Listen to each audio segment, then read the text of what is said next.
তো আমরা আজকে কিছু সময় আপনাদের সামনে যে বিষয়টি নিয়ে আলোচনা করব তা হচ্ছে গোপন এবং প্রকাশ্য পাপ, এর পরিণাম এবং এর থেকে বেঁচে থাকার উপায় কি। মানুষ আজকে অনেকে গোপন পাপে আসক্ত, অনেকে প্রকাশ্য পাপে আসক্ত। মানুষ আজকে বড় বড় পাপ করছে, বড় থেকে বড়, ছোট পাপ নয়, বড় থেকে বড় পাপ করছে, অথচ সেটাকে পাপই মনে করছে না, যেটা পাপ। ছোট পাপ বহু দূরের কথা। পাপ দুই প্রকার, একটা ছোট আর একটা কি বড়। তো ছোট পাপ কিছু আমল আছে, যে আমলের মাধ্যমে আল্লাহ এমনিতেই তওবা ছাড়াই ক্ষমা করে দেন, ঝরে যায়। যেমন গাছ থেকে পাতা ঝরে, ঠিক কিছু আমল আছে যে আমলগুলি করলে নিজের আমল নামার যে গোনাহ খাতা, সেই গোনাহ থেকে গোনাহ পাতার মতো ঝরে যায়। তার একটা আমল রাসূল সাল্লাল্লাহু আলাইহি ওয়াসাল্লাম বলছেন যে তোমরা পরস্পরে সালাম বিনিময় করো, মুসাফা করো, পরস্পরের দুই হাতে মুসাফা করো।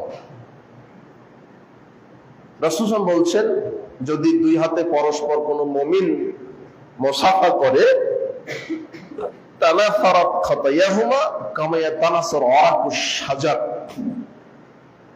পরস্পরের দুই হাতে মুসাফা করার সাথে সাথে হাতটা পৃথক হওয়ার পূর্বেই গাছ থেকে যেমন পাতা ঝরে যায়, ঠিক উভয় ব্যক্তির আমল নামা থেকে আল্লাহ ওইভাবে গুনাহকে ঝরিয়ে দেন। এটা ছোট পাপ। কিছু আমল আছে ছোট পাপের মাধ্যমে ঝরে যায়। আরো অনেক আমল আছে। রাসূল সাল্লাল্লাহু আলাইহি ওয়াসাল্লাম বলছেন তোমরা কি কেউ দৈনিক 1000 নেকি উপার্জন করতে পারবে? সক্ষম? সাহাবীগণ বলছে এটা কিভাবে সম্ভব? রাসূল সাল্লাল্লাহু আলাইহি ওয়াসাল্লাম বলছেন 100 বার সুবহানাল্লাহ বলো, তাহলে 100 বার সুবহানাল্লাহ বললে 1000 নেকি লিখা হবে। আর যদি তুমি নিয়ত করো যে আল্লাহ নেকি না, আমার যদি পাপ থাকে পাপ ঝরিয়ে দাও, তাহলে আল্লাহ 1000 পাপকে ঝরিয়ে দিবেন। তাহলে আমলের বিনিময়ে রাসূল সাল্লাল্লাহু আলাইহি ওয়াসাল্লাম বলছেন বান্দা যখন সালাতে দাঁড়ায় তার জীবনের যত সাগীরা গুনাহ সব দুই কাঁধে আল্লাহ জমা করেন। রুকু করেছে, উঠেছে, যখনই সিজদায় গেছে তখনই সব পাপ ঝরে মাটিতে পড়ে গেছে।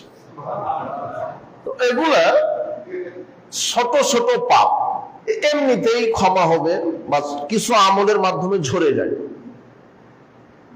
রাসূল সাল্লাল্লাহু আলাইহি ওয়াসাল্লাম বলছেন যখন ওযু করবে হাতের পাপ ঝরে, কুলি করলে মুখের পাপ ঝরে, মুখমণ্ডল ধৌত করলে চোখের পাপ ঝরে, মাথা মাসা করলে মাথার পাপ ঝরে, পা ধৌত করলে পা থেকে পাপ ঝরে যায়, পানির সাথে বা শেষ ফোঁটার সাথে ঝরে যায়। তো এগুলো এমনিতেই পাপ, ছোট ছোট পাপ। কিন্তু বড় পাপ যেগুলি মানুষ করছে অথচ মনে করছে না পাপ, বড় পাপ ক্ষমা নিতে হলে আল্লাহর কাছে কান্নাকাটি করতে হবে। একদিন এক রাত নয়, মরা পর্যন্ত। আদম আলাইহিস সালাম, আল্লাহ বলছেন যে ওই গাছের নিকটে যায়ও না। শয়তানের প্ররোচনায় পড়ে গাছের নিকটে গিয়ে গাছ থেকে কি জানি খেয়েছে, লতা পাতা হোক আর ফল হোক। কোরআন হাদিসে আসেনি যে ফল খেয়েছে না পাতা খেয়েছে, গাছের কাছে গিয়ে খেয়ে ফেলেছে। ওই গাছের কাছে যায়ও না, তো গাছ থেকে কিছু খেয়েছে। তখন আল্লাহ বলছেন আমি যে নিষেধ করেছিলাম তারপরও খেলে। তখন থেকে ওখানে তো বলেছে, এখানে এসে বলছেন, দুনিয়াতে এসে মরা পর্যন্ত বলতে থেকেছেন। কি বলতে থেকেছেন? রব্বানা যালামনা আনফুসানা, আমাদের উপর আমরা স্বামী স্ত্রী অন্যায় করেছি, ওয়াল্লাম তাগফির লানা, যদি ক্ষমা না করেন, ওয়াতারহামনা, যদি দয়া না করেন, আমরা ক্ষতিগ্রস্তদের অন্তর্ভুক্ত হব। এ কথা আদম আলাইহিস সালাম বলেছেন নবী। মূসা আলাইহিস সালাম এক ব্যক্তিকে একটা চড় মেরেছিলেন, মারা গেছে। তখন থেকে মূসা আলাইহিস সালাম বলেছেন যে আল্লাহ আমি নিজের উপরে জুলুম করেছি। রব্বি ইন্নী যালামতু নাফসি ফাগফিরলি, আমি নিজের নফসের উপরে জুলুম করেছি, পাপ করেছি, কাজেই ক্ষমা করেন। তাহলে কাবিরা গুনাহ যে ক্ষমা হবে এটা বলতেই থাকা লাগবে, এটা চারটিখানি কথা নয়। অথচ আপনি দিনে দুপুরে পাপ করছেন, বড় থেকে পাপ, বড় থেকে বড়, মনেই হচ্ছে না যে এটা পাপ। আর আমরা সেই বিষয়টাই আজকে সংক্ষেপে আলোচনা করার চেষ্টা করব ইনশাআল্লাহ। বড় পাপ গোপনে করছে, প্রকাশ্যে করছে। আল্লাহ সুবহানাহু ওয়া তাআলা বলছেন ওয়াজারু যাহিরাল ইসমি ওয়া বাতিনা, পৃথিবীর মানুষ তোমরা প্রকাশ্য এবং গোপন পাপ থেকে বিরত থাকো, বেঁচে থাকো। ইন্নাল্লাযীনা ইয়াকসিবুনাল ইসম, নিশ্চয়ই যারা বড় পাপ করবে, সাইয়ুজজাউনা বিমা কানু ইয়াকতারিফুন, আমি তাদের পাপের কারণে তাদের প্রতিদান দিব, সেটা হলো জাহান্নাম। বড় পাপ করে মারা গেলে প্রতিদান কি? জাহান্নাম। এই কথাটা এটা সূরা আনামের মধ্যে আসছে আয়াতটা।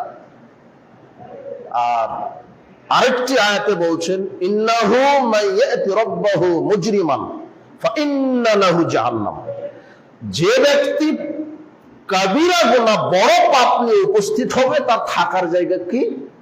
জাহান্নাম। লা ইয়ামুতু ফিহা ওয়া লা ইয়াহইয়া, সেখানে সে মরবে না, বাঁচবেও না, শুধু শাস্তি আর শাস্তি। তাহলে কাবিরা গুনাহ করে মারা গেলে পরিণাম কি? সেটা গোপনে করেন আর প্রকাশ্য করেন। এখন আপনি যে বলছেন আল্লাহ ক্ষমা করবে, বিচারের মাঠে আল্লাহ ক্ষমা করবে, এটাকে আপনি নিশ্চিত? বলেন যে আমি নিশ্চিত। আর ক্ষমা এভাবে হতে পারে। ক্ষমা কিভাবে আল্লাহ করবেন? যাক 2 মাস জেল খাটুক, তারপরে জামিন, আগে জামিন দিব না। কথা বোঝা গেল না মনে হয়? আল্লাহ তো এটা বলতে পারেন যে পাপ করে এসেছে, জাহান্নাম খাটুক। আর এটা বহু হাদিস আছে, মানুষ জাহান্নাম খাটার পরে আল্লাহর দয়াতে বহু মানুষকে ক্ষমা করবেন। ওটাও তো ক্ষমা। ক্ষমা মানে এই নয় যে আপনি পাপ নিয়ে বিচার মাঠে যাবেন আর আল্লাহ বলবেন যা ক্ষমা করে জান্নাত দিলাম। তাহলে জাহান্নাম কি জন্য আল্লাহ রেডি করেছেন? আল্লাহ দয়াশীল, ক্ষমাশীল, মানে তিনি বিচার মাঠে চাইলে সরাসরি ক্ষমা করবেন, কিন্তু আমি নিশ্চিত নই। তবে এটা নিশ্চিত যে ঈমান ঠিক যদি থাকে, কাবিরা গুনাহ করার পরে জাহান্নাম খাটতে খাটতে যখন আল্লাহর দয়া হবে তখন আল্লাহ ক্ষমা করে জান্নাত দিবে, এটা নিশ্চিত। কথা বোঝা গেল না মনে হয়? আমি বড় থেকে বড় পাপ করে বিচার মাঠে উঠেই আল্লাহ সঙ্গে সঙ্গে বলবেন যে যাও ক্ষমা করে জান্নাত দিলাম, এটা নয়। আল্লাহ চাইলে ক্ষমা করতে পারে, সরাসরি পারে, কিন্তু আমি নিশ্চিত নই। তো আমি কি এটা চাইবো যে বড় বড় পাপ করে মরার পরে জাহান্নাম খেতে জান্নাতে যেতে চাইবো, না সরাসরি? সরাসরি জান্নাতে যেতে চাইবো। তাহলে পাপ থেকে বিরত থাকতে হবে, বড় থেকে বড় পাপ থেকে বিরত থাকতে হবে। আর আজকে অধিকাংশ মানুষ বড় থেকে বড় পাপ করছে, দিনে করে, রাতে করে, গোপনে করে, প্রকাশ্যে করে, সে মনেই করছে না যে আমি পাপ করছি। আমরা এতদিনে বক্তব্যে বলেছি যে বিচারের মাঠে কেউ যদি বেদাতি আমল করে চলে যায় তাহলে বেদাতি আমল আল্লাহ কবুল করবে না। বেদাতি আমল দুনিয়াতেই নষ্ট হয়। আর শিরক করলে আমলের সাথে সম্পর্ক না, বড় শিরক করলে ঈমানই বাতিল হয়। কিন্তু রাসূল সাল্লাল্লাহু আলাইহি ওয়াসাল্লাম বলছেন যে গোপন পাপ মানুষ যেটা করে, বড় থেকে বড় পাপ, গোপন পাপ, বিচারের মাঠে মানুষ পাহাড় পরিমাণ আমল নিয়ে উপস্থিত হবে। রাসূল সাল্লাল্লাহু আলাইহি ওয়াসাল্লাম তিরমিজির এক হাদিসের ভাষায় এভাবে বলছেন যে বিচারের মাঠে বহু মানুষ তিমাহার শুদ্ধ সাদা বিশাল পাহাড় আকৃতির আমলনামা, বিশাল আমলের স্তূপ নিয়ে উপস্থিত হবে, কিন্তু তার আমলনামাতে থাকবে অনেক গোপন পাপ। এই গোপন পাপের উপরে আল্লাহ এত রাগান্বিত হবেন যে বিশাল পাহাড় সদৃশ আমলকে বিচার মাঠে তখনই আল্লাহ নষ্ট করে দিবেন। বোঝা গেল না মনে হয়? আমলনামা আছে একেবারে বিশাল সাদা পাহাড়ের মতো, বিশাল পাহাড়, ও ওটা চোখে মাপ করা যাবে না, অনুমান করা যাবে না, এত আমল আপনার। ওটা কানে শুনতে পাবেন না যে কত আমল, শুনে বিবেক আসবে না কত আমল। কারণ একটা হাদিসে আছে যে যে ব্যক্তি সুবহানাল্লাহ আলহামদুলিল্লাহ বলল একবার, তাহলে তার ওই প্রথম আসমান আর ওই প্রথম জমিনের মাঝের ফাঁকা জায়গা কি হবে? কথা বোঝা গেল না? এটা আপনার আমল নামাতে থাকবে। কিন্তু রাসূল সাল্লাল্লাহু আলাইহি ওয়াসাল্লাম বলছেন, ইয়াকুল মাসিয়া, এই পৃথিবীর মানুষ, গোপন পাপ থেকে বিরত থাকো। ফাইন্না বিল মাসিয়াতি হাল্লা সাকাতাল্লাহু আযজা ওয়া জাল। কেউ যদি গোপন পাপ করে আল্লাহ তার উপরে এত রাগান্বিত হন, আল্লাহ তার উপরে এত রাগান্বিত হন যে মানুষ বিশাল আমল নামা নিয়ে যাবে, আমলে চলে, কিন্তু বিচার মাঠে নগদ আমল নামা নষ্ট করে দিবে। কিসের কারণে? গোপন পাপ। তাহলে কত কঠিন কথা। আর গোপন তো বহুদূরের কথা, মানুষ প্রকাশ্যেই পাপ করছে, বড় থেকে বড়, ও মনেই করছে না যে এটা পাপ, মনেই করছে না। পাপ মানুষকে ধ্বংস করে। মানুষের দুইটা জিনিস আছে, একটা হচ্ছে কলব, একটা হচ্ছে নফস। কলব কি জিনিস, নফস কি জিনিস? কলব এবং নফস দুটা আলাদা জিনিস, এক নয়। কোরআন মাজিদে এই বিষয়ে ব্যাপকভাবে আল্লাহ সুবহানাহু ওয়া তাআলা আলোচনা করেছেন। কলব হচ্ছে একটা গোশতের টুকরার মতো।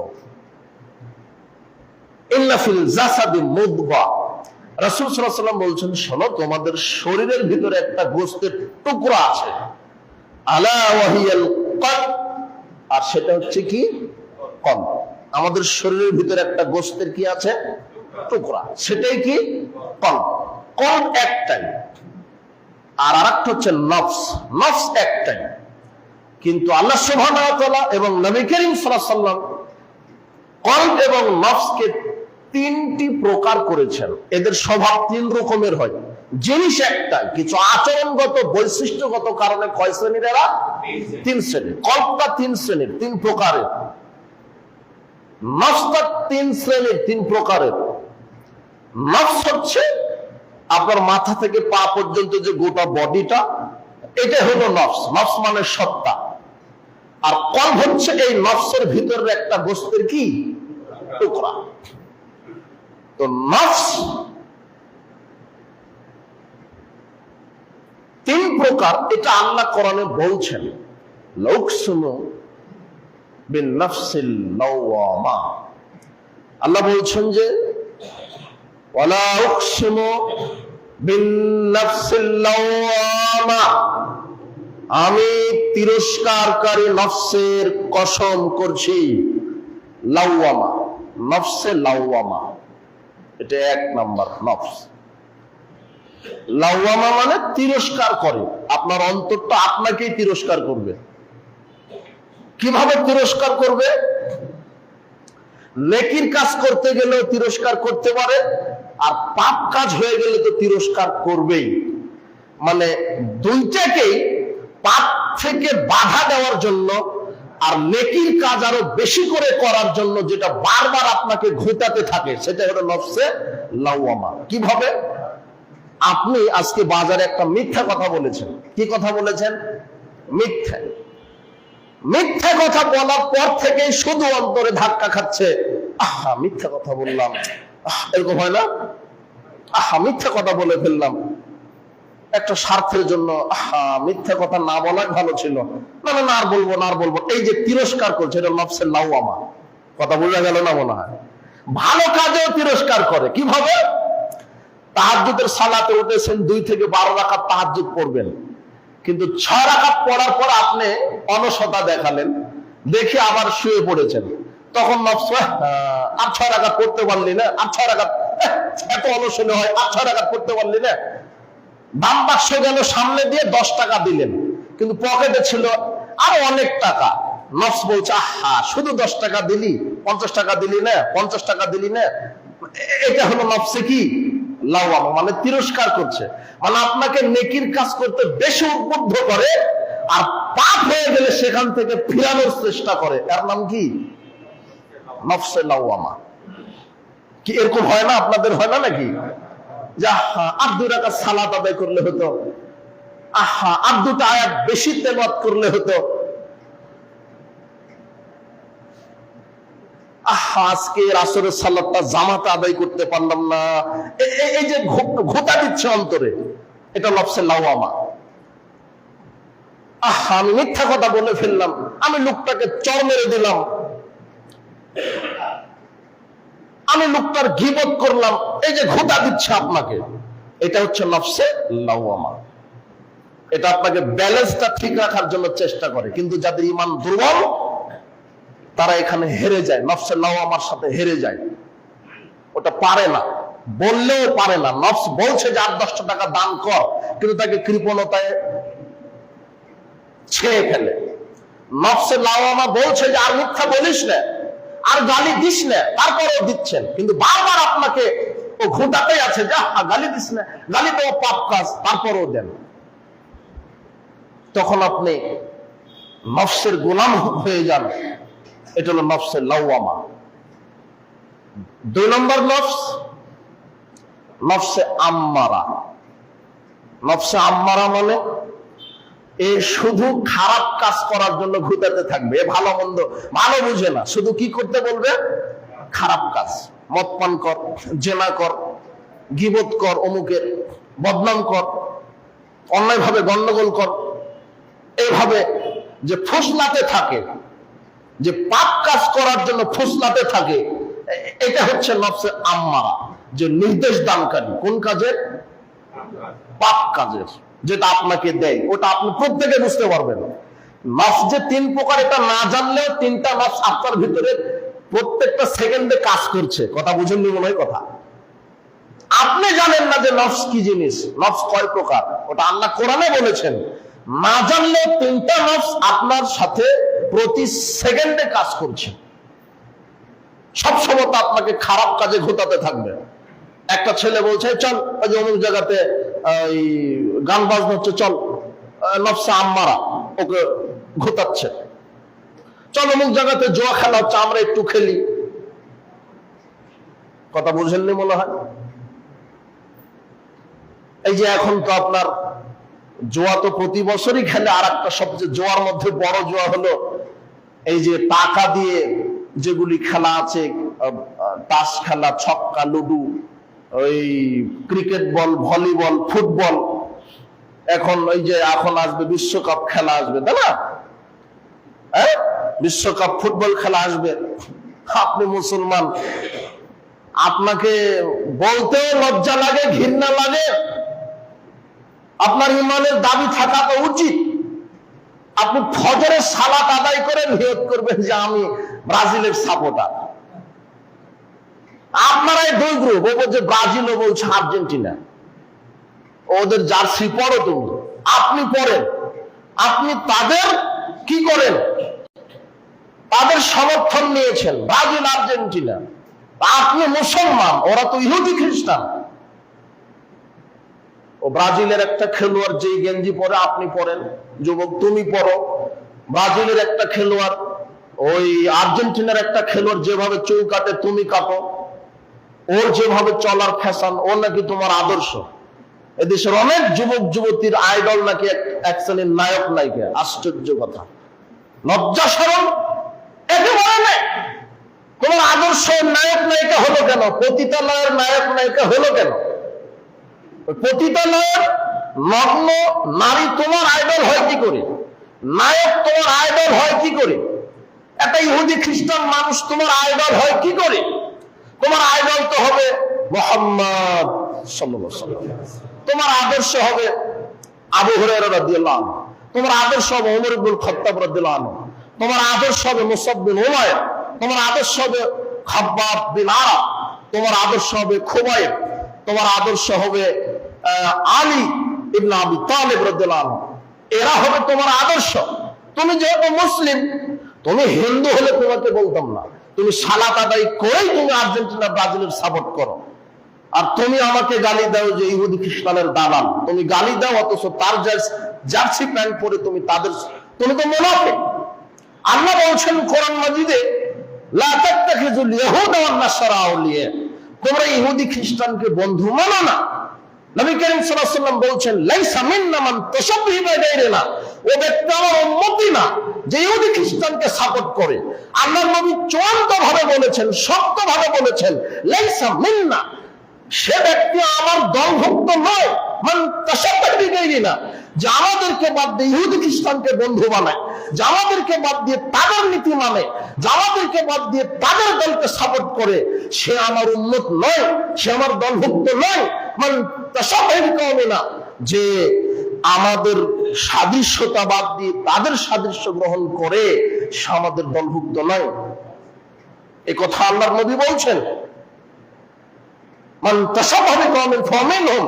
এরপর আল্লাহ নবী বলছেন, কেউ যদি তাদেরই অনুসরণ করে, কেউ যদি বিজাতিদের অনুসরণ করে, তাহলে আল্লাহ তাকে বিজাতি বানিয়ে দিবেন। কি দিয়ে আপনাকে এই কথা বুঝাই? আয়াতটা কিভাবে বুঝবেন, হাদিসটা কিভাবে বুঝবেন?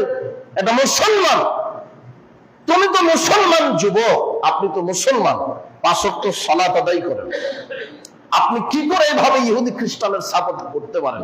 একে তো জুয়া খেলা, যেগুলি টিভিতে দেখছেন, আন্তর্জাতিক যে খেলাগুলি, ক্রিকেট, ফুটবল, ভলিবল, ব্যাডমিন্টন, যা যত খেলা আছে সব জুয়া। ওখানে টিভির সামনে যতক্ষণ বসে থাকবেন ততক্ষণ ছোট গোনা নয়, কি গোনা হচ্ছে? বড় গোনা হচ্ছে, এটা প্রকাশ্য পাপ। ও মনেই করছেন না যে এটা গোনা, মনেই করছেন না, অথচ আপনি হাজী সাহেব টুপি একখান দিয়ে জোরে সালাত আদায় করে বসে আছেন টিভির সামনে, আপনি ব্রাজিলের সাপোর্টার, আপনি হচ্ছেন সবচেয়ে বড় পাপী। বিচার মাঠে এই পাপ ক্ষমা হবে না। আর আল্লাহ নবী বলছে, ও আমার উম্মতি নয়, ও আমার নীতি বাদ দিয়ে ওদের নীতি মেনেছে, ওদের সাপোর্ট করেছে। ওটা তো একেবারে জুয়া খেলা। রাসূল সাল্লাল্লাহু আলাইহি ওয়াসাল্লাম বলছেন, মান লাইবা বিল্লাহি শিরক ফাকান্নামা সাবাগা ইয়াদু ফি লাহমিল খিনজির, যে ব্যক্তি জুয়া খেললো, যে ব্যক্তি জুয়া খেললো, জুয়া নির্ধারিত কোনো খেলার নাম নয়, যেই খেলাতে টাকার হার জিত আছে, অর্থের হার জিত আছে, সেটা হলো জুয়া খেলা। ওটা ক্রিকেট হোক, ফুটবল হোক, ভলি হোক, তাস হোক, ছক্কা হোক, লুডু হোক, ক্যারাম হোক, সর হোক, যা হোক, যেখানে টাকার হার জিত আছে, যেই খেলাতে হিংসা প্রতিহিংসার সৃষ্টি হয়, যেই খেলাতে একে অন্যের ক্ষতি কামনা করা হয়, সেটাই জুয়া। রাসূল সাল্লাল্লাহু আলাইহি ওয়াসাল্লাম বলছেন, যে জুয়ার ভিতর অন্তর্ভুক্ত হলো, সে তার 2 হাতকে যেন শুয়োরের রক্তে মাংসে ডুবিয়ে দিল। খেলা তো বহুদূরের কথা, আল্লাহর নবী বলছেন এই কথা, মান ক্বালা লিসাহিবিহি, যে ব্যক্তি তার বন্ধুকে বলছে, তাআলি, আসো আমার সাথে, উকামিরু, চল একটু জুয়া খেলি। যে ব্যক্তিটা বলবে তার বন্ধুকে, আসো আমার সাথে, আসো চলো জুয়া খেলি, ফালিয়াতাসাদ্দাক, আল্লাহর নবী বলছেন যে তাকে এখন সাদকা দিতে হবে। শুধু বলেছে আসো খেলি, এখনো খেলা শুরু করেনি, শুধু কি বলেছে? আসো খেলি। তাহলে এটা পাপ, বড় থেকে বড় পাপ। আল্লাহর নবী বলছেন যে ওকে সাদকা দিতে হবে। এখন দেন 10 জন 20 জন ফকিরকে সাদকা দেন, 1.5 কেজি করে চাউল দেন, না হলে আর এই পাপ ক্ষমা হচ্ছে না। কোন পাপ? শুধু বলেছেন আসো খেলি। মুরব্বী বলছে যে চলো খেলা শুরু হয়েছে, এখন যাই চায়ের দোকানে, এখন তাহাজ্জুদ দেওয়ার ওই পাপ ক্ষমা হবে না। কথা বুঝা গেল না মনে হয়? আর আপনি এই খেলাগুলি সাপোর্ট করেন। ওরা তো ইহুদি খ্রিস্টান, সবচেয়ে মুসলমানের চিরশত্রু ইহুদি খ্রিস্টান। আল্লাহ কোরআনে বলছেন, লাতাজিদান্না আশাদ্দান নাস আদাওয়াতান লিল্লাযিনা আমানু ইয়াহুদা ওয়াল্লাযিনা আশরাকু, বিশ্বের দরবারে মুসলমানের, মুমিনদের সবচেয়ে বড় শত্রু ইহুদি, সবচেয়ে বড় শত্রু মুশরিক। মুসলমানদের সবচেয়ে বড় শত্রু হলো ইহুদি, সবচেয়ে বড় শত্রু হলো মুশরিক। আর আপনি তাদেরকে বন্ধু বানান, আপনি তো মুনাফিক। কে বলেছে মুমিন?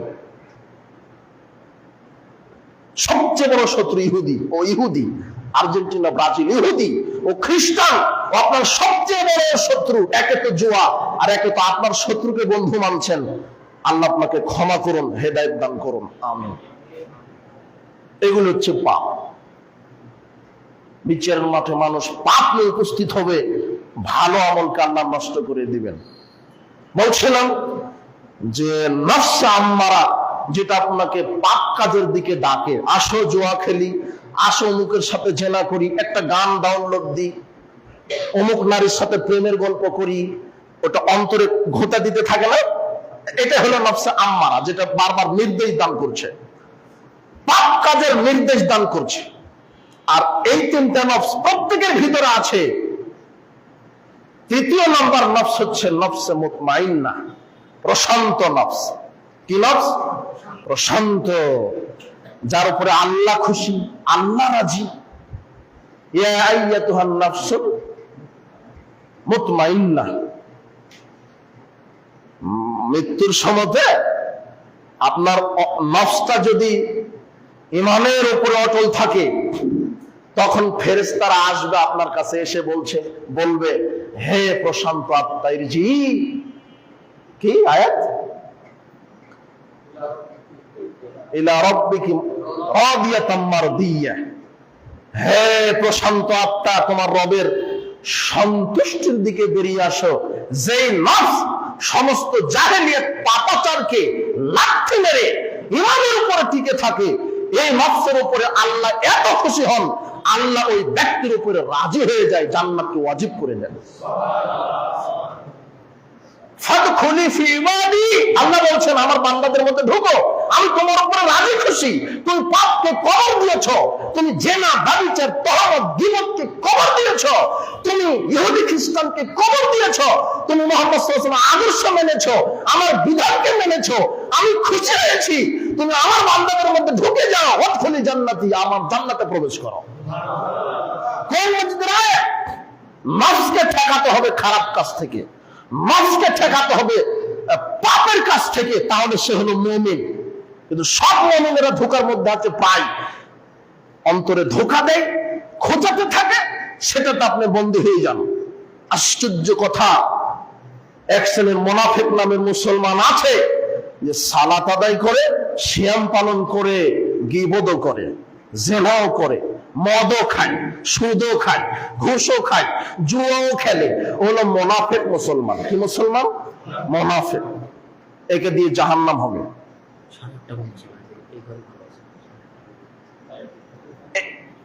এর জন্যই জাহান্নাম। এই জন্য সাবধান, প্রশান্ত নফস নিয়ে আমরা যেন বিচারের মাঠে উপস্থিত হতে এবার আল্লাহ তুমি তৌফিক দান করো।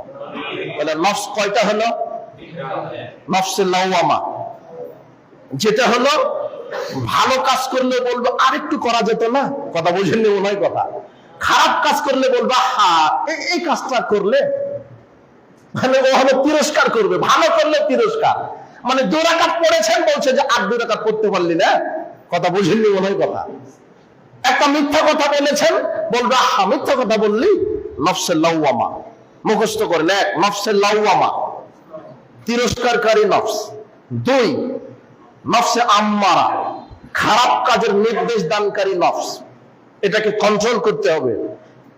3 নফসে মুতমাইন্না, প্রশান্তি নফস, প্রশান্তময় নফস।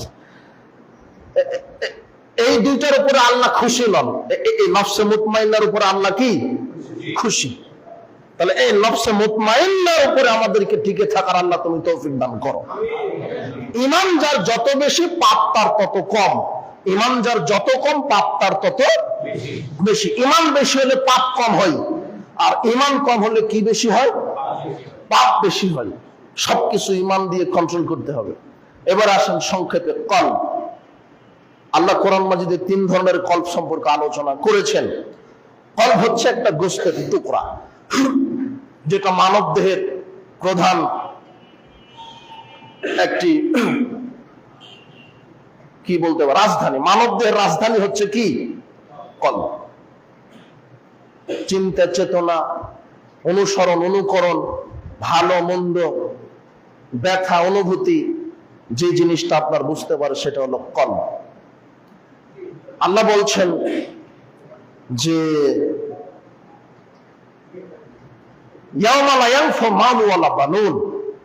বিচারের মাঠে তার সম্পদ, তার সন্তানাদি কোনো উপকারে আসবে না। বিচারের মাঠে তার সম্পদ, তার সন্তানাদি কোনো উপকারে আসবে না। ইল্লা মান আতাল্লাহ বিকলবিন সালিম, তবে সুস্থ অন্তর নিয়ে যে আল্লাহর কাছে যাবে, আল্লাহ তাকে নিরাপত্তা দান করবেন।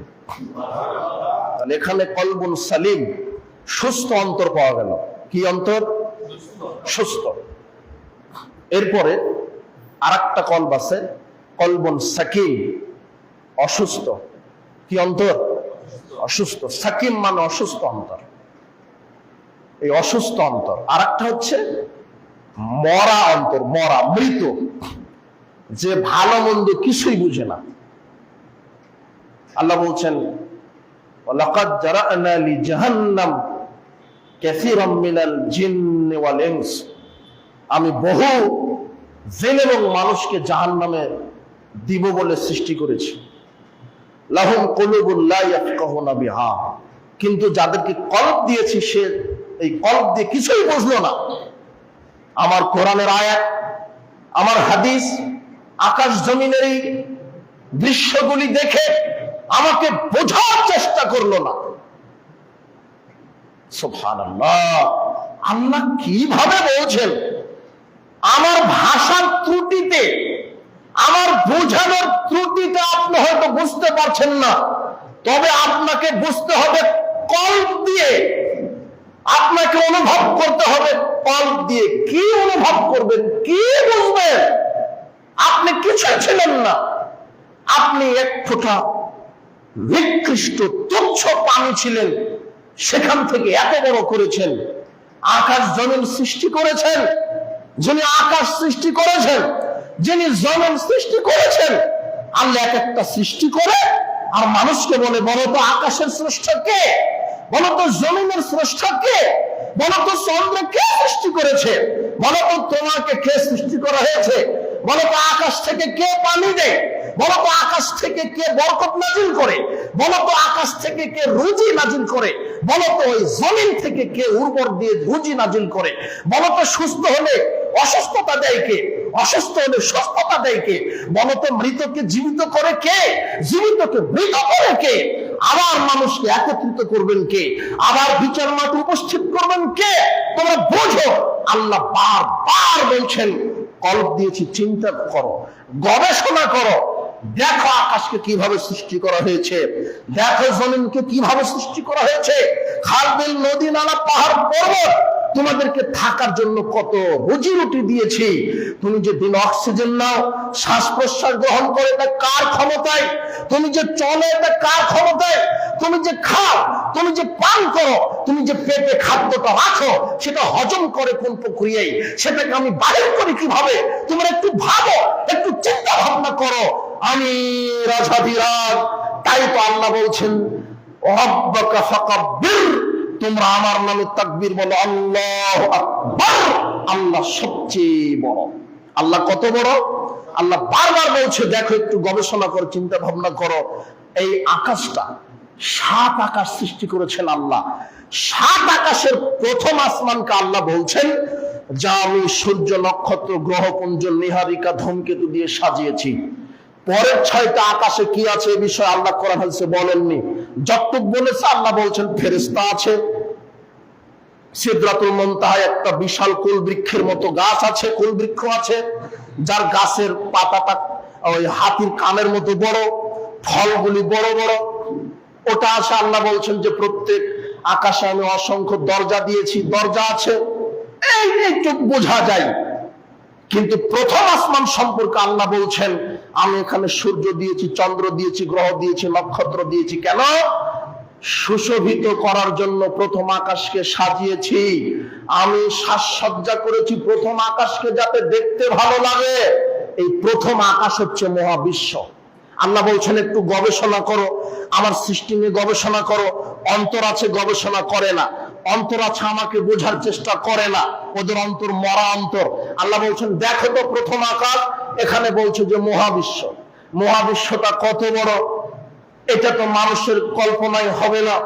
মহাবিশ্ব কত বড় হতে পারে? আল্লাহ বলছেন সূর্যটা দেখো, যে সূর্যটা আমরা দেখতে পাই ওই 13 লক্ষ পৃথিবী লাগবে তাহলে একটা সূর্য হবে। আমরা যে পৃথিবীতে আছি কত লক্ষ? 13 লক্ষ পৃথিবী। 13 লক্ষ পৃথিবী হলে একটা কি হবে?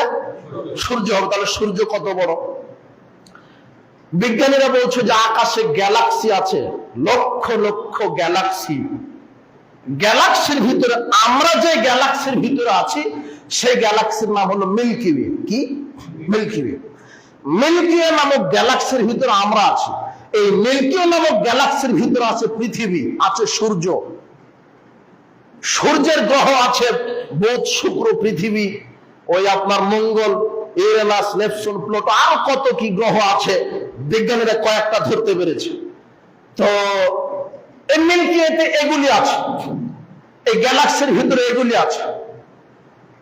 তো এক একটা গ্যালাক্সির ভিতরে আমরা যে তারকা দেখতে পাই, এখান থেকে তারকা ছোট দেখতে পাই না? তারকা ছোট দেখতে পাই। আচ্ছা, যেই পৃথিবী 13 লক্ষ পৃথিবী একটা সূর্যের ভিতরে ঢুকতে পারে, এইরকম 2 কোটি সূর্য খেয়ে ফেলতে পারে একটা তারকা। তারকা কত বড়! আর এইরকম লক্ষ 100 থেকে 400 বিলিয়ন তারকা থাকে এক একটা গ্যালাক্সির ভিতরে। 100 বিলিয়ন সমান 1000 কোটি। কত কোটি? 1000 কোটি। 1000 কোটি তারকা শুধু একটা গ্যালাক্সির ভিতরে থাকে। ওই গ্যালাক্সি কত বড়! আর এরকম গ্যালাক্সি আছে এই মহাবিশ্বে লক্ষ কোটি। কত কোটি মানুষের জানা নাই। তাহলে প্রথম আকাশ কত বড়? আল্লাহ বলছেন প্রথম আকাশটা যত বড়, দ্বিতীয় আকাশটা তার চেয়ে বড়। প্রথম আকাশ দ্বিতীয় আকাশে ঢুকে যায়, দ্বিতীয় আকাশ তৃতীয়টাতে ঢুকে যায়, তৃতীয়টা চতুর্থ, চতুর্থ পঞ্চম, পঞ্চমটা ষষ্ঠ, ষষ্ঠটা সপ্তমে ঢুকে যায়। 7 আকাশ 7 জমিন যত বড়, আল্লাহ বলছেন ওয়াসিয়া কুরসিউস সামাওয়াতি ওয়াল আরদ, 7 আকাশ 7 জমিনকে গম্বুজের মতো করে ঢেকে নিয়ে আছে আমার কুরসি। আর যে কুরসির উপরে আল্লাহ পা রেখেছেন, কুরসি কত বড়!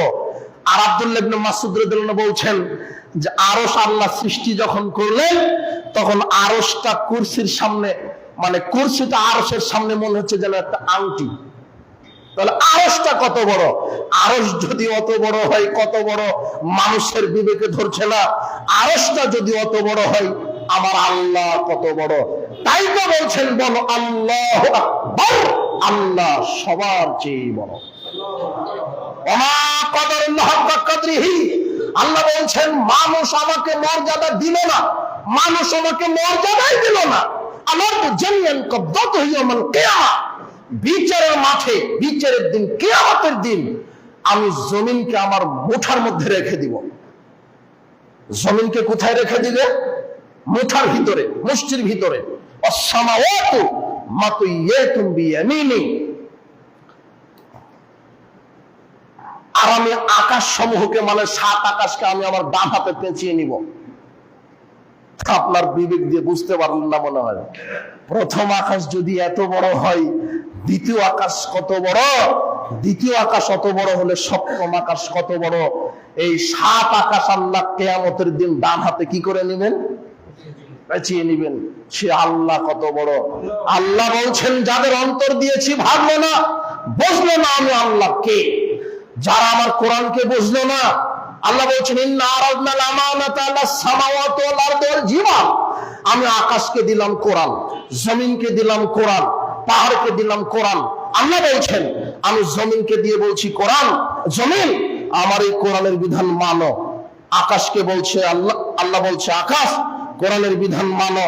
ফাবাইনা আইয়াহমিল্লাহু শাকনা মিনহা, তখন আকাশ জমিন পাহাড় সব ভয়ে কাঁপতে লাগলেন যে আল্লাহ কোরআন তো আমরা মেনে চলতে পারবো না। হামালাহাল ইনসান, মানুষকে যখন দিলেন তোমরা মানো, তখন মানুষ বলছে আমরা মানবো। তখন আল্লাহ বলছেন ইন্নাহু কানা যালুমান জাহুলা, মানুষ একেবারেই অজ্ঞ, মানুষ একেবারেই জালেম। অজ্ঞ কারা? যাদের বিবেক থাকার পরও বোঝার চেষ্টা করে না। ওই যে মোড়ে মোড়ে বসে আছে এখন বিড়ি সিগারেট খাচ্ছে, হলো অজ্ঞ, হলো জাহেল, হলো মূর্খ। এখানে দিনের কথা হচ্ছে, ওখানেও হাসি খিলখিল করে হাসে, ওখানে মুসলমানকে গালি দেয়, আলেমদেরকে গালি দেয়, মুসলমান নামের কলঙ্ক। আশ্চর্য কথা, দিনের কাজ হয় ও আল্লাহকে বোঝেনি, জমিনের গভীরতা জানে না, আকাশের পরিধি জানে না, আল্লাহর ক্ষমতা জানে না। বিচারের মাঠে 7 আকাশ 7 জমিন আল্লাহ ঝাঁকুনি দিয়ে বলবে, আইনা জব্বার আইনা মুতাকাব্বিরিন, আমি রাজাধিরাজ, আইনা মুলকুল আরদে, আমি জমিন আকাশের বাদশা, কোথায় শরীয়তেরই বাদশারা? আমি রাজাধিরাজ, আমি ক্ষমতাবান, আমি ক্ষমতাশীল। ওরা বুঝলো না বিবেক দিয়ে আল্লাহ কি জিনিস, জমিন কি, কোরআন কি, আল্লাহর নবী কি, সুন্নাহ কি, আদর্শ কি, নীতি কি, আদর্শ কি, সব দুনিয়া নিয়ে পড়ে আছে, খেলতামাশা নিয়ে পড়ে আছে। এই জন্যই আল্লাহ বলছেন যে বিচারের দিন, কিয়ামতের দিন আমি 7 আকাশ 7 জমিন ঝাঁকুনি দিব। এক হাতে থাকবে সারা জমিন, এক হাতে ডান হাতে থাকবে সারা 7 আকাশ আমি পেঁচিয়ে নিব। বলো তো আল্লাহ কত বড়? আল্লাহ সম্পর্কে যত জানবেন তত ভীতি তৈরি হবে। এই আল্লাহ আপনাকে তৈরি করেছেন জাহান্নামে দিবেন বলে, এই আল্লাহ তৈরি করেছেন জান্নাত আপনাকে জান্নাত দিবেন বলে। আল্লাহ বলছেন ইন্নাল ফুজ্জারা লাফি জাহিম, যারা পাপ নিয়ে আসবে থাকার জায়গা তাদের জাহান্নাম। ইন্নাল আবরারা লাফি নাঈম, যারা নেকি নিয়ে আসবে আমি তাদেরকে নিয়ামতপূর্ণ জান্নাত দিয়ে অন্তরটা ভরে দিব। নেকি নিয়ে আসলে জান্নাত, পাপ নিয়ে গেলে জাহান্নাম। বলছিলাম গোপন পাপ, প্রকাশ্য পাপ, বড় পাপ। এখানে বলতে গিয়ে কলবের আলোচনা এসে বলছি মৃত কলব, যেটা গবেষণা করে না, চিন্তা ভাবনা করে না। গবেষণার অনেক প্রক্রিয়া আছে, অন্তর দিয়ে ভাবার চিন্তা করেন। যে অন্তর গবেষণা করে না, ভালো মন্দ বুঝে না, ওটা হলো মরা অন্তর। ওটা কি অন্তর? মরা কলব। কলব কয় প্রকার বলা হয়েছে? 3 প্রকার বলা হয়েছে। একটা হচ্ছে সুস্থ কলব, একটা হচ্ছে অসুস্থ, আর আরেকটা কি? মৃত। সুস্থ কলব কি? সুস্থ কলবে 4টে জিনিস থাকেই না। কয়টা জিনিস থাকে না? যে কলবে 4টে জিনিস নাই সেটা হলো সুস্থ কলব। আল্লাহর নবীকে জিজ্ঞাসা করা হলো আইয়ুল মুমিনিনা আইয়ুন নাস আফদাল, শ্রেষ্ঠ মানুষকে? তখন আল্লাহ বলছেন কুল্লু মাখমুমিল কলব, মাখমুমুল কলব, যার অন্তরটা মাখমুমুল। তো সাহাবীগণ বলছে ফামা মাখমুমিল কলব। আচ্ছা আল্লাহ নবী, মাখমুম শব্দটা কি? মাখমুমুল কলবটা কি? তখন আল্লাহ নবী বলছেন লা ইসমা ফিহি, ওইটা হলো মাখমুমুল কলব, যার ভিতরে পাপ নেই। কি নেই? পাপ নেই। ওলা হাসাদা, হিংসা নেই। হিংসা বুঝেন কিনা? পরের ভালো দেখে নিজের জ্বালা পোড়া। তাহাজ্জুদ পড়েছেন কিন্তু তখন খবর এসেছে অমুকের ছেলে চাকরি পেয়েছে, তখন আর আপনার ঘুম নেই। অমুকের ছেলে চাকরি হলো। কথা বুঝে গেল না মনে হয়? কথা আসর পরে একটু ওই বাজারে গেছেন, শুনছেন যে অমুক ছেলেটা চাকরি হয়েছে, আপনি অখুশি, আমার ছেলের হলো না, আর হলো। অমুক ছেলেটা বড় আলেম হয়েছে, তখন এই মুখ থেকে বন্ধ থেকে আলেম হয়েছে, দাঁড়িয়ে রেখেছে, টিটকারি করছে। ওর অন্তরটা পচা অন্তর, মুনাফিক। মরলে আল্লাহ ওকে দিয়ে জাহান্নাম ঘোষণা করবেন। মানুষের ভালো দেখে বলতে হয় আলহামদুলিল্লাহ, মাশাআল্লাহ, বারাকাল্লাহ। এটা হলো সুস্থ অন্তরের কাজ। আর অসুস্থ মানে যেটা হিংসা বিদ্বেষ আছে, অহংকার আছে। 5 ওয়াক্ত সালাত আদায় করেন কিন্তু অহংকার আপনার শেষ হয়নি। অহংকার মানে আল কিবরাতুল হাকামতুন নাস, মানুষকে তুচ্ছ মনে করা। আমি ওকে আগে সালাম দেব কেন? ওর চাইতে আমি ধনে বড়, জমে বড়, ডিগ্রিতে বড়, আমি ওকে সালাম দেব কেন? আমি ওর সাথে আগে কথা বলবো কেন? তো অহংকার। মানে মানুষকে মানুষে মনে করা হলো অহংকারী। আর সত্য জানার পরও গোপনে রাখে, সত্যটা মেনে নেয় না। বলে বাপ দাদা থেকে করে আসছি, বড় হুজুর করে, এইটা করলে ক্ষতি কি? তুমি বেটা 2 দিনের মৌলবী, তুমি ছোট বাচ্চারা এই কথা বলো কেন? এই যে দাম্ভিকতার সাথে যারা সত্যকে এড়িয়ে চলে, এরা হলো অহংকারী।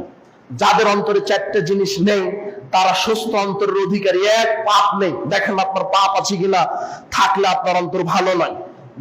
পাপ তো থাকতে পারে, তবে পাপ হওয়ার সাথে সাথে ফিরে আসতে হবে। কথা বোঝা গেল না মনে হয়? তওবা করে ফিরে আসেন। 2, হিংসা থাকা যাবে না। 3 বাগিয়ে সীমা লঙ্ঘন থাকা যাবে না। সীমা লঙ্ঘন আল্লাহ বলছেন এটা হারাম, তারপর আপনি ওর কাছে যাচ্ছেন, সীমা লঙ্ঘন। ওয়ালা দিল্লা, এবার আপনার আত্মসাৎ থাকা যাবে না, দুর্নীতি থাকা যাবে না। আমি ওখানে আর একটা কথা বলি যে অসুস্থ অন্তর ওদেরই যারা পাপকে পাপ মনে করে না। ওই যে টিভিটা সামনে বসে আছে, নগ্ন নারী নাচে, জোয়া খেলা হচ্ছে, দেখছে হাজী সাহেব, ওটাকে পাপ মনে করছে। বোঝা যাচ্ছে না কথা? টিভিটা নিয়ে বসে আছে, মোবাইলে গান বাজাচ্ছে, ওটাকে পাপ মনে করছে না। একটা মেয়ে টিভিতে নাচে, ওটাকে পাপ মনে করছে না। মানুষের রুচি এত খারাপ হয়েছে, নাচে গানে ফার্স্ট হয়েছে, ও বলছে যে আল্লাহ আমাকে মর্যাদা দিয়েছে। আপনারা দোয়া করেন আমার এই গানের এই নাচের জন্য। আমার এই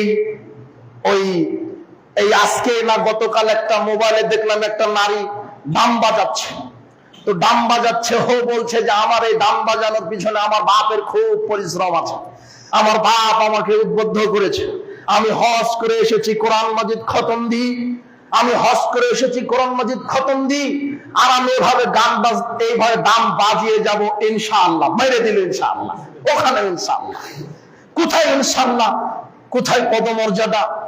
একটা হলো বেশ্যা কমিটির সভাপতি, এখন ও যদি বলে যে বেশ্যালয়ের সভাপতি আমাকে করেছেন, আল্লাহ আমাকে মর্যাদা দিয়েছেন, ওটাকে আল্লাহর মর্যাদা? আর একজন মসজিদ কমিটির সভাপতি এবং তোমার আল্লাহ আমাকে মর্যাদা দিয়েছেন। আশ্চর্য কথা।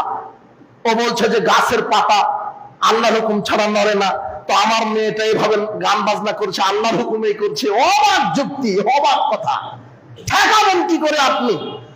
এটা হলো কোন অসুস্থ অন্তর, তাকে ঘুটাতে আছে, বুঝেও না। এখন যদি আমি আপনার ওই একটা ধর্ষককে গিয়ে বলি, আপনার ওই নারীকে ধর্ষণ করার পরে যদি আমি বলি যে আল্লাহর হুকুম ছাড়া গাছের পাতা নড়ে না, কাজে ওই ধর্ষণ করছে, আল্লাহর হুকুমেই করছে, তাহলে হলো? তবে এখানে বুঝতে হবে, তাকদীরের আলোচনা যখন আমরা করি খুব ক্রিটিক্যাল। ভালো মন্দ যা হয় আল্লাহর ইচ্ছাতেই হয়। আল্লাহর ইচ্ছে দুই ধরনের। কয় ধরনের? আল্লাহর ইচ্ছা ছাড়া কিছুই হয় না, সব আল্লাহর ইচ্ছাতেই হয়। তবে আল্লাহর ইচ্ছা দুই ধরনের, এই জন্য জ্ঞান দরকার। এরাদায়ে কাউনিয়া, এরাদায়ে শরিয়া। একটা হচ্ছে প্রাকৃতিক ইচ্ছা, আর একটা হচ্ছে শরীয়ী ইচ্ছা। আপনি যে দিনের কাজ করেন, ইসলামের কাজ করেন, এগুলো আল্লাহর শরঈ ইচ্ছা, আল্লাহর ইচ্ছাতেই করছেন। আর প্রাকৃতিক ইচ্ছা মানে, প্রাকৃতিক ইচ্ছা সূর্য ডুবে নামে, আপনার এইভাবে বৃষ্টি হয়, তারকারাজি হয়, এটা আল্লাহর ইচ্ছাতে এগুলি হচ্ছে। একটা মানুষ পাপ করছে, আর একজনকে খুন করছে, আর একজনকে ধর্ষণ করছে, আল্লাহ ইচ্ছা করছেন করছে, আল্লাহ ইচ্ছা করেছেন বলে করছে। তবে এই করাটা আল্লাহ সন্তুষ্ট নন, আল্লাহ নিষেধ করেছেন। কথা বোঝা গেল না মনে হয়? কারণ আপনি একজনকে হত্যা করে বলবেন আল্লাহ করালো। একজন মসজিদে বাতির তেল চুরি করেছে, মুয়াজ্জিন সাহেব তেল চুরিকে ধরেছে, তো ওই মুয়াজ্জিন চোর আবার জাবরিয়া মতবাদে বিশ্বাসী, অদৃষ্ট, মানে ভাগ্যে যা আছে তাই হয়, জানলে না চাও তেমনে নাচি পুতুলের কি দোষ। তো মুয়াজ্জিন সাহেব বলছে তেল চুরি করলি কেন? তখন ওই চোর বলছে যে আল্লাহ করিয়েছে। তো মুয়াজ্জিন সাহেব তখন একটা লাঠি নিয়ে এভাবে আল্লাহু আকবার বাড়ি মেরে বলছে আল্লাহ বাড়ি মারাচ্ছে। ঘটনা তো এরকম। আল্লাহর ইচ্ছাতেই সব হয়, কিন্তু আল্লাহ খারাপ কাজ এটা চান না, আল্লাহ পছন্দ করেন না। আল্লাহ তুমি আমাদেরকে সঠিক বুঝদান করো। আমি আপনাকে কি দিয়ে বুঝাই? মানুষের রুচি নষ্ট হয়েছে, মানুষ খারাপ কাজে বলছে যে আলহামদুলিল্লাহ, ও পতিতালয়ে চাষ পাওয়ার পরে বলছে আলহামদুলিল্লাহ, আল্লাহ নাকি মর্যাদা দিয়েছে। অবাক কথা হলো, রুচি কোথায় চলে গেছে? এগুলো হলো অসুস্থ অন্তর। অসুস্থ অন্তরে থাকবে সুদ, ঘুষ, দুর্নীতি, মিথ্যা কথা, জেনা, ব্যভিচার, হঠকারিতা, দুর্নীতি, আপনার জুয়া, লটারি, ছিনতাই, রাহাজানি, গান বাজনা, জুয়া, মাদক, এগুলি থাকবে অসুস্থ অন্তরের ভিতরে। কি থাকবে? কোন অন্তরের ভিতরে? অসুস্থ অন্তর। আর মরা অন্তর মানে ও কিছুই বুঝে না, গাধা, ভালোটাও বুঝে না, মন্দটাও বোঝার চেষ্টা করে না। কিন্তু আমাদের অন্তর হবে সালিম, প্রশান্তিময় অন্তর। কোন অন্তর প্রশান্তময়? যে অন্তরে আল্লাহ খুশি, যে অন্তরে আল্লাহর ইবাদত দিয়ে পরিপূর্ণ। আল্লাহ তুমি আমাদের এই অন্তরের অধিকারী হওয়ার তৌফিক দান করো। তাহলে অন্তর কল্পটা কয় প্রকার আমরা পেলাম? 3 প্রকার। কলবুন সালিম, কলবুন সাকিম, আর কলবুন মাইয়িত, মৃত অন্তর। তাহলে রুচিটা কোথায় গেছে? গান বাজনা হারাম, গান বাজনা হারাম। রাসূল সাল্লাল্লাহু আলাইহি ওয়াসাল্লাম বলছেন ওয়ালা তুআল্লিমুহুন্না ওয়া সামানুহুন্না হারাম, তোমরা ছেলে মেয়েকে গান বাজনা শিখিয়ে দিও না। গান বাজনার ব্যবসা হারাম, গান বাজনার ব্যবসাটা করা হারাম। আল্লাহর নবী বলছেন লা ইয়াকুনান্না মিন উম্মতি আকওয়ামুন ইস্তাহিল্লুনাল হিরা ওয়াল হারিরা ওয়াল খামরা ওয়াল মাআদিব, আমার উম্মতেরা অবশ্যই কিছু উম্মত রেশমি কাপড়, জেনা, মাদক আর এই অশ্লীল বাদ্যযন্ত্রকে হালাল মনে করবে। ছেলে মেয়েরা বাদ্যযন্ত্র বাজাচ্ছে, বলছে বাজাতেই থাকবো। আল্লাহ এদেরকে ইসলামের সঠিক বোঝ দান করুন, এই অভিভাবককে আল্লাহ হেদায়েত দান করুন। সালাতের আযান এবং সেহরির আযান শব্দ কি একই বা কি পার্থক্য আছে? তাহলে আমরা এই গান বাজনা বাদ্যযন্ত্র ছেলে মেয়েকে শিখাবো না ইনশাআল্লাহ। কোন ফেস্টন ব্যানারে অনুষ্ঠানে গান বাজনা বাদ্যযন্ত্র বাজাবো না। আর যত এই যে এখন খেলাধুলা, এই খেলাধুলা যদি কোনো মুসলমান দল এই জুয়া খেলায় সম্পৃক্ত হয় তাদের সাপোর্ট করা, ইহুদি খ্রিস্টান তো বহু দূরের কথা। যুবক, তুমি তোমার আত্মমর্যাদাকে, ব্যক্তিত্বকে বিক্রি করো না। তুমি কেন অমুকের আইডল হয়ে তুমি তার ছবি তুমি দিবে? এগুলি হলো গোপন পাপ, এই প্রকাশ্য পাপ। এগুলি গোপন পাপ। তুমি জেনা করছো, ওটা কে দেখছে? আল্লাহ। এই জেনা, মাদক, জুয়া, চুরি কারবারি, কত যে গোপন পাপ আছে। এই গোপন পাপ থেকে আল্লাহ তুমি আমাদেরকে বেঁচে থাকার তৌফিক দান করো। আমাদের নফসকে পবিত্র রাখো, কল্পকে সুস্থতা দান করো। আল্লাহ তোমার কাছে দোয়া করি। আমরা আজকের দার্স থেকে আমরা শিখলাম, আমরা জানলাম নফস, কল্প, সর্বোপরি সামারাইজ যে কথাটা, আমরা গোপন এবং প্রকাশ্য পাপ থেকে সার্বিক অবস্থায় বিরত থাকবো। আল্লাহ তুমি আমাদেরকে এই দিক থেকে তুমি পরিপূর্ণভাবে হেদায়েত দান করো। পাপ করে গেলে জাহান্নাম, নেকি করে গেলে জান্নাত। সবাই এই যে আমি আবারও ধন্যবাদ জানাই এই যুবকদের, এই যে আবার এক শ্রেণী মুরব্বীরা, আমি জানি যুবকদের পাশে আছে এবং থাকবেন। রাসূল সাল্লাল্লাহু আলাইহি ওয়াসাল্লাম বলছেন যার সাথে যার মহব্বত হবে, ভালোবাসা হবে, তার সাথে তার হাসর হবে। তো আপনার যদি সম্পর্ক থাকে ভালো মানুষদের সাথে, আলেম ওলামাদের সাথে, একজন সাহাবী বলছেন ইয়া রাসূলুল্লাহ আমি আপনাকে ভালোবাসি, আমি আপনাকে ভালোবাসি। রাসূল বলছেন তুমি যাকে ভালোবাসো তার সাথেই তোমার হাসর হবে। আলেম ওলামাদের পাশে থাকবেন তো? ইসলামের পক্ষে থাকতে হবে, মুসলমানদের পক্ষে থাকতে হবে। আল্লাহ তুমি আমাদেরকে কবুল করো। ওইগুলো জিজ্ঞাসা আসছে, তাই না? সালাতের আযান আর সেহরির আযান একই শব্দ? বিস্তারিত বলবেন। হ্যাঁ, সালাতের আযান আর সাহারির আযান, সেহরি লিখছেন, আমি সেহরি না, সাহারি। সাহারি সালাতের এবং সাহারির আযান একই। ওটা এই জন্য এলেম দরকার। সাহারির আযান দিবে, অনেকে জানে না, বলবে যে এটা ফজরের আযান মেরে দিল, তাই না? বুখারীতে একটা হাদিস আসছে, আব্দুল্লাহ ইবনে উম্মে মাকতুম আযান দিলে তোমরা ফজরের সালাত আদায় করবে, আর বেলাল আযান দিলে তোমরা সাহারি খাবে। কথা বুঝেছেন? এই জন্য দুইটা মুয়াজ্জিন নিয়োগ দিবেন, যাতে বুঝতে পারে যে এ আযান দিচ্ছে, তার মানে এখন কিসের আযান? সাহারি। এখন ইনি আযান দিচ্ছে, মানে এখন কিসের আযান? ফজর। এইভাবে করতে পারেন। একজন আলেমের নাম নিয়েছে, বলেছেন খুতবা দেই, এর কোনো ভিত্তি আছে কি? বসে খুতবা দেই, এর কোনো ভিত্তি আছে কি? না, রাসূল সাল্লাল্লাহু আলাইহি ওয়াসাল্লাম দাঁড়িয়ে খুতবা দিয়েছেন। বিশেষ করে জুমার যে খুতবাটা দাঁড়িয়ে দিয়েছেন। তবে লা ইউকাল্লিফুল্লাহু নাফসান ইল্লা উসহা, একটা আয়াত আছে না? ভুল হলো নাকি আয়াতটা? ঠিক আছে, হ্যাঁ, সূরা বাকারা। আল্লাহ কাউকে সাধ্যের উপরে কিছু চাপিয়ে দেন না। খুতবা দেওয়ার মতো কোনো লোক নাই। একজন আছে, তাও ল্যাংড়া, পঙ্গু, অসুস্থ, সে কি করে দিতে পারে? তোর বসে দিবে। কথা বুঝেছেন কি? তবে রাসূল সাল্লাল্লাহু আলাইহি ওয়াসাল্লাম অধিকাংশ জুমার খুতবা দাঁড়িয়ে দিয়েছেন, বসে দিয়েছেন এরকম কোন রেওয়াত নাই। না,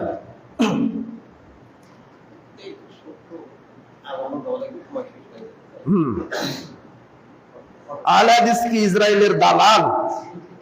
আমরা যারা সমর্থন করি তারাও কি দালাল? এই জন্য এলেম দরকার, ইতিহাস দরকার। আমরা এই বিষয়ে বিস্তারিত বলেছি, আমরা যে দলিল প্রমাণ দিয়েও দেওয়া আছে যে কারা দালাল। তো কাউকে দালাল, কাফের, মুশরিক এভাবে বলেন না, এগুলি আমাদের ভাষা নয়, আপনাদেরই ভাষা। যদি আহলে হাদিস ইহুদি খ্রিস্টানের দালাল না হয়, রাসূল সাল্লাল্লাহু আলাইহি ওয়াসাল্লাম বলছেন কেউ যদি কাউকে কাফের বলে, সে যদি কাফের না হয় তাহলে যে বলেছে সে কি কাফের। তাহলে থুতুটা উপরের দিকে দিয়েন না বা বাতাসের স্রোতে দিয়েন না, এভাবেই চলে আসবে আপনার মুখের উপরে। ইতিহাস জানেন, দেখো যে কারা ইহুদি খ্রিস্টানের দালালি করেছে। আপনি পড়েন, ইতিহাস পড়েন, আফগানিস্তানকে ধ্বংস করার পিছনে কারা আছে, সিরিয়াকে ধ্বংস করার পিছনে কারা আছে, আপনার ইরাককে ধ্বংস করার পিছনে কারা আছে, মিশরকে ধ্বংস করার পিছনে কারা আছে, বাগদাদকে ধ্বংস করার পিছনে কারা আছে। এই যুবক, তুমি তাতারিদের, মঙ্গোলীয়দের ইতিহাস পড়ো। এক শ্রেণীর এই শিয়া, এই রাফেজি শিয়া আর ইহুদি খ্রিস্টানের চক্রান্তে মুসলমান নিধন হয়েছে, আজও হচ্ছে। তুমি গোপনে তাদের সাপোর্ট করো আর সালাফদের গালি দাও, তোমার শরম লজ্জা থাকা উচিত। আল্লাহ তোমাকে হেদায়েত দান করুন। বিশ্বাস করে ইহুদি খ্রিস্টানের বিরুদ্ধে সবচেয়ে মত মুজাহিদ হিসেবে যারা মুখে কলমে মিডিয়ায় সার্বিক ভাবে যারা জিহাদ করেছে ইহুদি খ্রিস্টানের বিরুদ্ধে, তারা হচ্ছে সালাফি বিদ্যানগণ। আলহামদুলিল্লাহ। আপনি ইতিহাস পড়েন, ব্রিটিশ বিরোধীদেরকে তাড়িয়েছে এই সালাফিরাই। ইংরেজদের ইতিহাস পড়েন আপনি, এনায়েত আলী, বেলায়েত আলী, শাহ ইসমাইল শহীদ, সৈয়দ আহমদ বেলভি, এরা সালাফি বিদ্যান। কাজেই মুখ সামনে কথা বলবেন। ব্রিটিশদেরকে তাড়িয়েছে সালাফিরা। সালাফিরা ইংরেজদের, ইহুদিদের দালাল নয়। আল্লাহ তোমাকে হেদায়েত দান করুন। বারাকাল্লাহু ফিকুম, জাযাকুমুল্লাহ খায়র। এখন আজান হবে, আজানের পরে জামাত হবে। আপনারা যারা ওযু নেই, ওযু করবেন ইনশাআল্লাহ।